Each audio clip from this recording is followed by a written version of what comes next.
तो पहला सवाल ही शुरू करते हैं कि ये जो हमारी हड्डियां हैं ना, ये मजबूत कैसे रहें? क्या हमें करना चाहिए और ये कमज़ोर क्यों पड़ जाती हैं? देखिए, अगर ओवरऑल में सिर्फ 2 वर्ड्स में बोलूँ यस। तो आपकी अच्छी डाइट ओके। और एक good active life means diet and exercise. These are the two things जो आपके लिए बहुत ज़रूरी है, जिससे आप अपनी बोन्स को बहुत मजबूत रख सकते हैं। सर, बोन्स को मजबूत रखने का जैसा आपने बताया, इन दोनों चीज़ों को हमें ज़रूर फॉलो करना है, एक्टिव रहना है, अच्छी डाइट को फॉलो करना है। इसके अलावा सर, आजकल ना एक प्रॉब्लम बहुत ज़्यादा राइज हो रही है, बच्चों में भी देखने को मिल रही है। आर्थराइटिस की बात करें, गठिया की बात करें, आम लोग जिसको बोलते हैं, तो बच्चों में क्यों डेवलप हो रही है? क्योंकि एक हमने जो सुना है, एक एज के बाद जाकर गठिया शुरू होती है, आजकल बच्चों में भी। नहीं, आपने सही सुना है। बेसिकली आर्थराइटिस जो जिसे हम नॉर्मल भाषा में गठिया बोल देते हैं, वो 2 तरह की होती है, जिसे हम प्राइमरी या सेकेंडरी बोलते हैं। प्राइमरी वो आर्थराइटिस है जिसका कोई कॉज यूजुअली हमें पता नहीं होता, और सेकेंडरी आर्थराइटिस वो है जिसके कॉजेज़ हमें पता होते हैं। सो जैसा आप कह रहे हैं बच्चों में, तो जो प्राइमरी आर्थराइटिस है वो मेनली जो हम हर किसी ने सुना है कि वो ओल्ड एज में होती है। मोर देन 70% केसेस में 55 साल या 60 साल के बाद ही आर्थराइटिस डेवलप होता है, ठीक है, और जो प्राइमरी आर्थराइटिस होता है। लेकिन सेकेंडरी आर्थराइटिस जिसको हम जानते हैं, उसके पर्टिकुलर कुछ इस कॉजेज़ होते हैं, जैसे चोट लगने की वजह से, अगर जोड़ में कोई चोट लग गई या जोड़ों के आसपास टेढ़ापन है उसकी वजह से हो सकती है, चोट की वजह से हो सकती है, किसी और बीमारी की वजह से हो सकती है। तो किसी भी और एज ग्रुप में, जैसे स्पेशली बच्चे, उन केसेस में जो कॉजेज़ हैं वो किसी और कारण की वजह से होती है आर्थराइटिस, ना कि जो प्राइमरी आर्थराइटिस जिसे हम सब जानते हैं, वो बच्चों वाली आर्थराइटिस नहीं है एक्चुअली। हाँ, तो बच्चों में जो आर्थराइटिस होती है उसके कारण होते हैं। या तो ये भी हो सकता है कि उनके पैरों में टेढ़ापन हो, या ये हो सकता है कि वो किसी बीमारी से ग्रसित हों, या फिर ये हो सकता है कि उनको जोड़ के आसपास कोई चोट लगी हो। तो इन्हीं सब कारणों की वजह से बच्चों को आर्थराइटिस हो सकती है। बट बच्चों की आर्थराइटिस बहुत अनकॉमन है। मेनली जो आर्थराइटिस कॉमन है वो 55-60 साल के बाद वाली ही कॉमन है। जिससे भी आपने टेढ़ापन की बात करी, पैरों पे हम आमतौर पर बच्चों में देखते हैं, लोगों के अंदर हम देखते हैं, जिससे हम नॉक नीज के नाम से जानते हैं।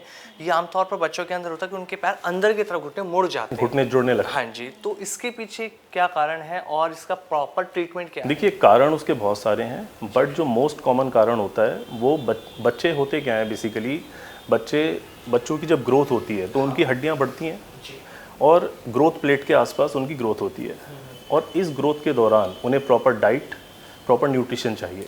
लेकिन ड्यूरिंग दिस ग्रोथ पीरियड अगर उनकी डाइट में कैल्शियम की, विटामिन डी की, जो बेसिकली मिनरल्स हमारी बॉडी में चाहिए हमारी बोन्स की हेल्थ को अच्छा रखने के लिए, अगर उनकी कमी होती है किसी भी कारण से, तो उनकी हड्डियां ख़राब होने लगती हैं, उनकी हड्डियों में टेढ़ापन आने लगता है, उनकी हड्डियां कमज़ोर होने लगती हैं। तो यही कारण होता है कि जो स्पेशली जो बच्चे 9-10 साल की उम्र में, या 7-8 साल की उम्र में, या 8-10 9 5-6 साल की उम्र में भी टेढ़ापन वो काफ़ी कॉमन है, जिसे नॉक नीज के नाम से जैसे आप कह रहे हैं। तो ये mainly most commonly nutritional deficiency की वजह से होता है।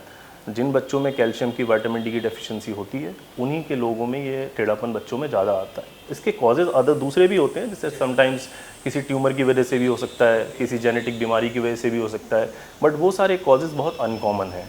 और ये बेसिकली हमने अभी, जैसे हम सब कोविड हमने पास आउट किया है, सो 2020 में, तो 2020 के बाद, स्पेशली कोविड के बाद, हमने देखा हमारी ओपीडीज में बच्चों के टेढ़ापन के बहुत इंसिडेंट्स बढ़ गए। बहुत बच्चे आने लगे। कोविड के बाद? हाँ, all of a sudden there was rise, ठीक है, जस्ट बिकॉज कि कोविड के टाइम पर ना तो बच्चे अच्छे से न्यूट्रिशन ले पा रहे थे, मेनली घरों के अंदर थे, ना ही वो सनलाइट को एक्सपोजर हो रहे थे, ना ही वो आउटडोर गेम्स में खेल पा रहे थे। तो उनकी हड्डियों पे उसका बहुत असर पड़ा, जिसकी वजह से उनके घुटनों में टेढ़ापन आना बहुत कॉमन था। तो और यही हुआ कि जो इंसिडेंस था टेढ़ेपन का, नॉक नीज का, बहुत ज़्यादा बढ़ा, स्पेशली आफ्टर कोविड।